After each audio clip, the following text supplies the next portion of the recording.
Hey, how's it going everyone? Teysind here, and today I want to talk about should online games or primarily online games be cheaper at launch? This is something I want to talk about because when it comes to online games, and these are games I'm talking about, not games that have online features, just online, some online features, but things like Battlefront, Overwatch, Destiny. When they come out and release, they're generally the same price, at least here in Australia, as AAA games like The Witcher and stuff, and Final Fantasy 15. Their prices on release. But there are several reasons that I feel that they should be cheaper than they are, and it's not going against the game saying they should be cheaper because I don't think they're as good, or it's not saying I think they should be cheaper because they're so great and I love them and I really want to get them cheap. It's for reasons I'll get into right now. So starting off with number one, reason I feel like these games should be cheaper at launch is because one day these games, when the servers go offline, and I'm talking about console games here, I'm not talking about PC games, they will essentially be an art case, or I don't know, some people have referred to as sort of like a little coffee holder or something like that. I'm not going that far, but basically it's just going to be something that's going to sit on your shelf. You won't be able to play those games anymore, at least if there is no significant offline story mode or something. I guess Titanfall 1 is an example. I've heard it was primarily an online game, so that's the game I'm applying this to. But then I've heard Titanfall 2 has quite a good story mode, so that's a game that I'm not considering in this list, if that is the case for that game. So again, we're paying for a game that we're eventually, at least I recall John from Gaming Through the Decades mentioning this in a stream, that you're paying to rent the game because one day you can no longer just put that game in and play it, or maybe all the downloads and everything's for that game will no longer be available for you to download, and you just can't play that game in the future. Second reason is these games require, at least with PlayStation and stuff, a monthly or yearly, depending on how you do it, an online subscription or service fee to play the games. So essentially, not only are you paying the full price of the game, but then immediately you have to go and continually paying to play these games.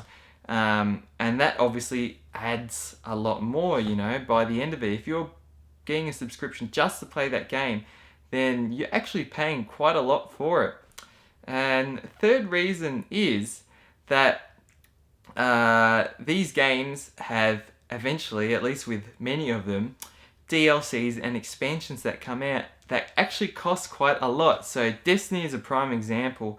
I remember, I bought the game, or at least I'll go with my PS3, but we'll just say that the retail game here was about between 79 and 89 Australian dollars. And then when the Taken King expansion pack came out, that was essentially the same price of the original game.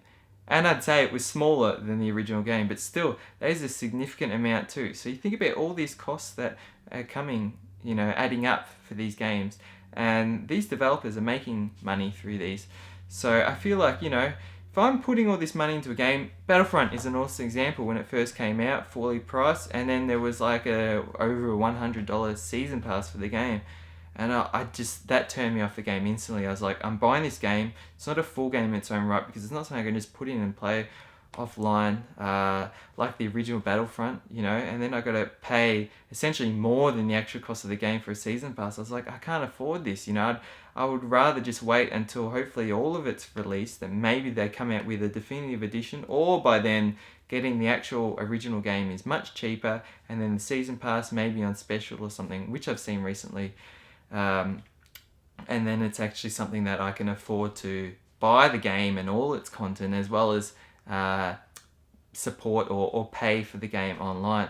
So they're my thoughts on why I think these games should be cheaper at launch. By cheaper, I don't necessarily mean it should be some indie price game or something, but instead of it being something at least Australian prices of 79 to 99 Australian, I feel like maybe it should be something like $50 to $70 or so. So in that sort of in-between range there, I feel like $50 or $60 is a great point there, Australian prices. And then obviously it can make things easier for us as consumers who don't necessarily many of us don't necessarily have the money to just go out and spend on these games, let alone, we have to pay for things like internet and stuff too. And I guess that's a whole different thing, and I don't want to lump that into this because internet is something that we also use for other functions. But still, it's not cheap, internet, and depending on if you're playing games online and stuff, maybe you need to up your internet usage, to have more downloads or faster speeds and stuff. But again, I won't try and lump that into this. But yeah, anyways, let me know your thoughts below, what you think. Are you happy with the prices that many of these AAA online games cost when they come out? Do you get them on release? Do you wait? Do you prefer that, you would wait to see if there's a definitive edition, something like that? I'm just trying to think what games have it. Most games I know, when they come out with a collection, it's generally the base game with the codes included, which it annoys me. I wish it was all on the disc, especially with having the time to download those games and stuff. I'd rather put the disc in and bam, it's all there. And all your overall thoughts on that. So anyways, thank you so much for watching. Thanks for liking, sharing, and subscribing, and until next video, stay spot on.